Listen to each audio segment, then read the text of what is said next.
Olá pessoal, estou mais uma vez aqui trazendo um tema sobre confiabilidade humana, dentro da proposta que nós fizemos lá no LinkedIn, nossa plataforma profissional do LinkedIn. Então lá, 10 temas sobre confiabilidade humana. E hoje nós vamos falar do terceiro tema que aborda a classificação das falhas humanas.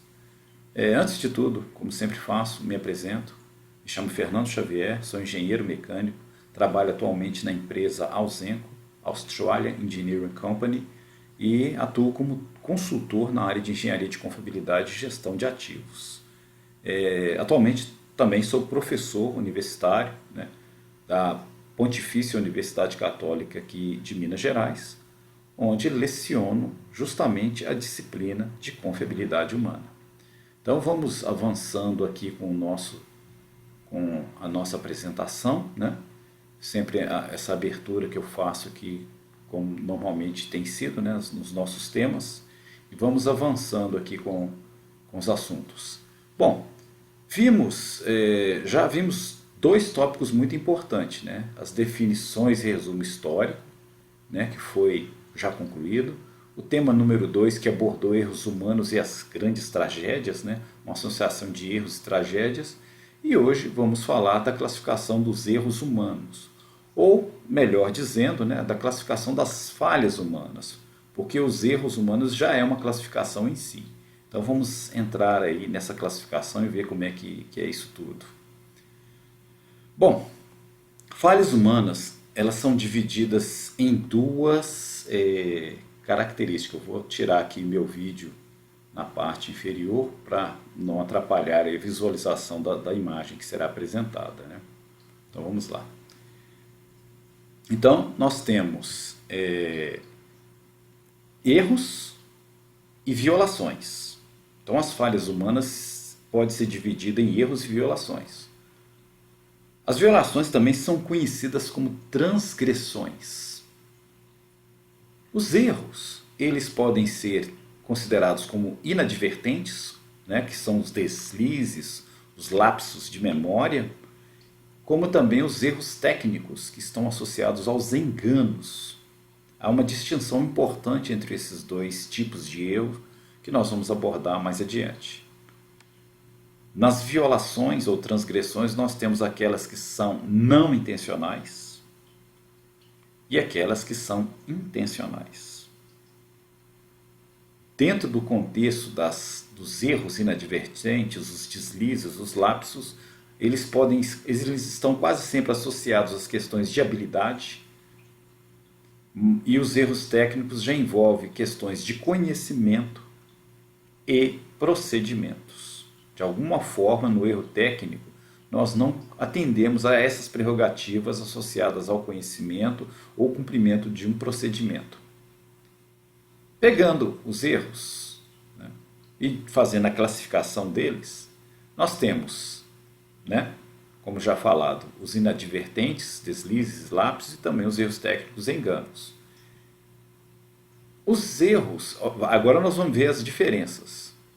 Os erros inadvertentes, os deslizes, eles ocorrem apesar de haver capacidade requerida e treinamentos apropriados. Então o indivíduo ele comete um erro, né, um descuido, um lapso, né, que ele tem capacidade e está bem treinado naquela determinada tarefa, mas esses eventos eles ocorrem aleatoriamente e tem alguns fatores importantes que explica o porquê da ocorrência dos mesmos, que nós vamos falar logo adiante.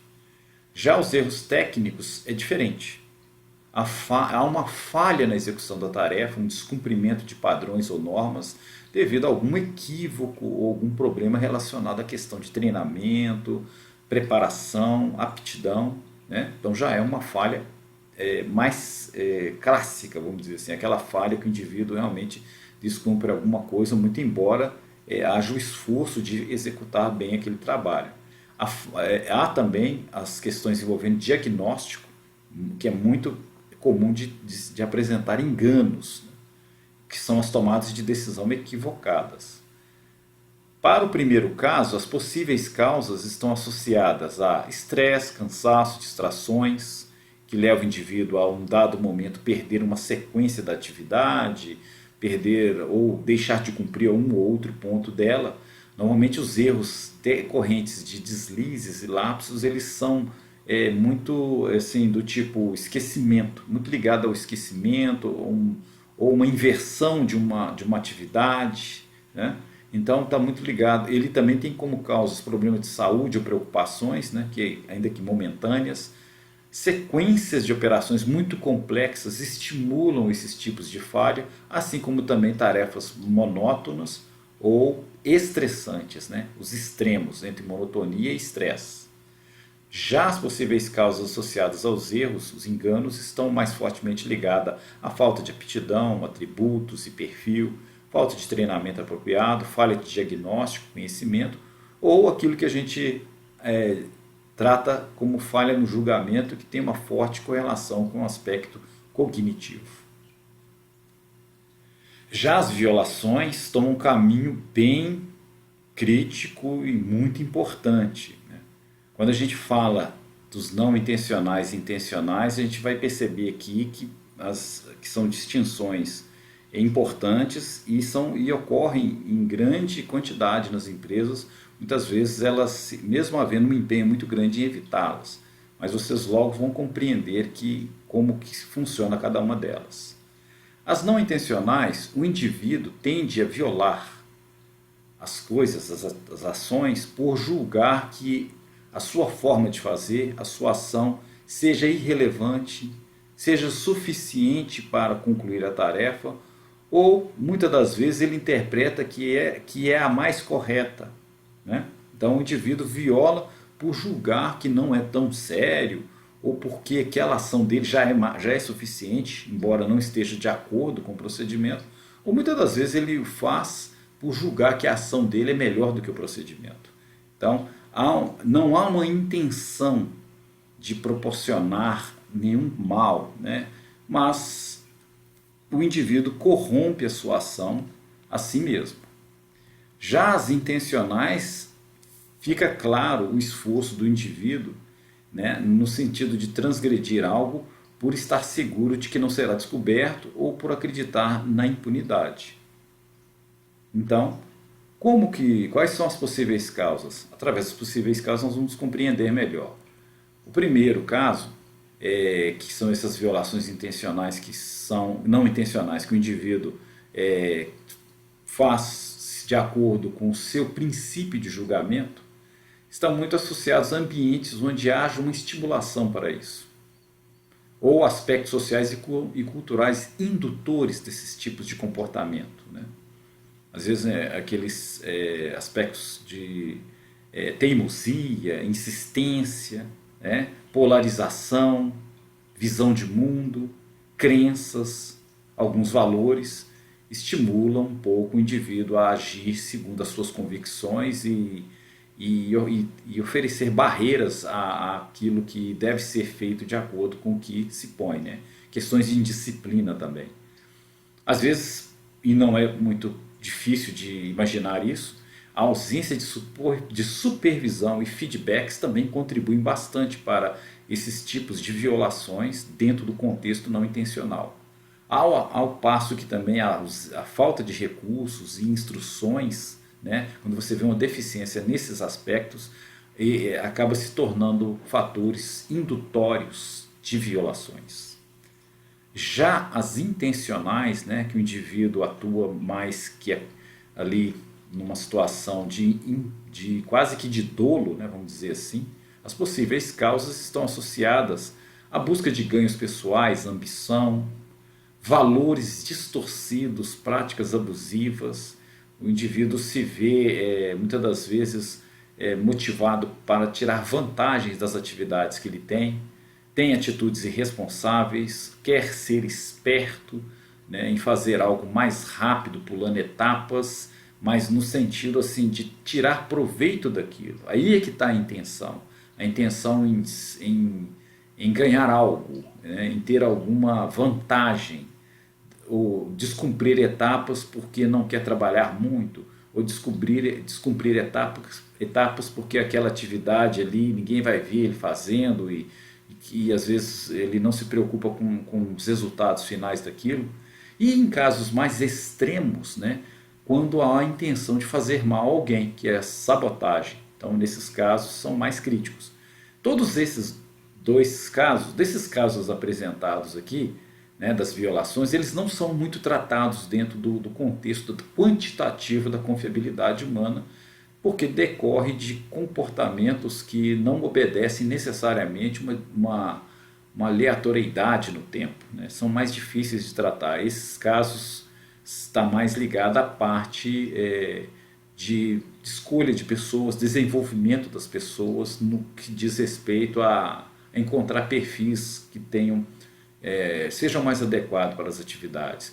É necessário que as empresas desenvolvam bem as questões de acompanhamento, supervisão, feedback, a medição de desempenho e até mesmo acompanhamento mais sistemático de casos para identificar pessoas que não mais correspondam aos perfis necessários dentro de uma empresa. E esses casos são considerados graves. Vamos agora, né? No caso, olha só, vou até chamar a atenção aqui. Quando ocorrem situações de gravidade, as não intencionais podem gerar crimes culposos. Imagine um acidente, né, dentro desse contexto aí, onde o indivíduo viola as coisas por entender que o caminho dele é melhor ou por alguma suficiência, né? Então, quando a coisa piora, gera um acidente, ele é tratado até como um crime culposo. Enquanto que nesse aspecto envolvendo intenção, já entra no que dizemos de dolo, de responsabilidade direta. Então, aqui já seria um crime bem delineado. Vamos pegar alguns exemplos, né, para melhor clarear as nossas ideias, exemplos reais, né? Aqui nós vamos falar de deslizes e lapsos em processos de montagem. Tem um exemplo aqui dentro da área aeronáutica. Pequenos enganos e grandes tragédias. Vou contar um caso aqui também envolvendo a área aeronáutica. Violação de regras e acidentes com helicóptero. Muito comum, temos visto muitos casos assim, de violação de regras que levam a acidentes. Nós tivemos um acidente muito crítico recentemente, cerca acho que de 2 ou 3 anos, com a morte do nosso Boechat, né? Um dos mais importantes jornalistas brasileiros, morreu no acidente com um helicóptero e nesse acidente houve uma violação. Eu devia ter trago esse caso, mas o que eu já estou trazendo aqui também já é bastante interessante. E um exemplo também de sabotagem. Vamos lá. Boeing encontra erros na montagem da fuselagem do 787. Isso é uma reportagem que saiu recentemente, aqui ó, a Aero Magazine, 16/12/2020. O fabricante está realizando uma extensa verificação dos processos de qualidade de produção. Então, dentro das etapas de produção, de montagem, é muito comum enfrentarmos problemas relacionados a deslizes, lapsos de memória, algum aspecto que leva a um não cumprimento de determinadas etapas nas montagens. A montagem é uma área crítica com relação a esses problemas ligados a algum deslize, erros de sequências, desatenções quanto aos aspectos de qualidade. Entra também, claro, erros técnicos, enganos. Então, são áreas muito críticas e esse exemplo aí foi importante, né? A Boeing encontrou falhas adicionais relacionadas ao processo de produção do 787 Dreamliner, possíveis erros provocados por deslizes com procedimentos de produção e qualidade, ok? Então, tá aí a fonte e tudo mais, e vocês podem estudar, pesquisar dentro desse contexto aí. Vamos agora a um exemplo de engano. Diferença de 0,6 milímetros quase provocou uma tragédia. Vamos entender essa história aí. Para-brisas de um avião, modelo BAC-111, se soltou, sugando o piloto parcialmente para fora da aeronave. O evento completou 30 anos agora, né, recentemente, aí em novembro de 2020. Isso aí foi publicado por uma revista, por um site estrangeiro, né, e lá no ano passado, justamente no momento em que completou esses 30 anos. Tá aí a imagem, né, do piloto, graças a Deus ele conseguiu escapar, mas com bastante escoriações ali no corpo, né? Porque ele realmente saiu pela janela e se não é alguém que segurasse ele ali, ou ele mesmo se esforçando para não sair de todo, né? Teria morrido, né? E, de acordo com o estudo, olha o que aconteceu. O acidente foi causado por engano, erro técnico cometido pelo mecânico ao instalar a armação metálica do para-brisas, usando parafuso de tamanho incorreto, 0,6 milímetros menor do que o original, durante manutenção na cabine da aeronave. Então, um erro técnico de bastante gravidade e que poderia ter levado à morte do piloto. Então, um exemplo aí de erro técnico. Fonte também disponível para vocês pesquisarem. Vamos agora falar de uma violação intencional sem dolo. Um exemplo. Investigação aponta que o piloto do acidente fatal que matou Kobe Bryant violou regras. Esse Kobe Bryant, né, é um jogador, né, famoso da NBA. O acidente matou ele, a filha dele, Diana, e mais 6 pessoas em janeiro de 2020, lá na Califórnia. Eu peguei esse noticiário da Jovem Pan de 9/2/2021.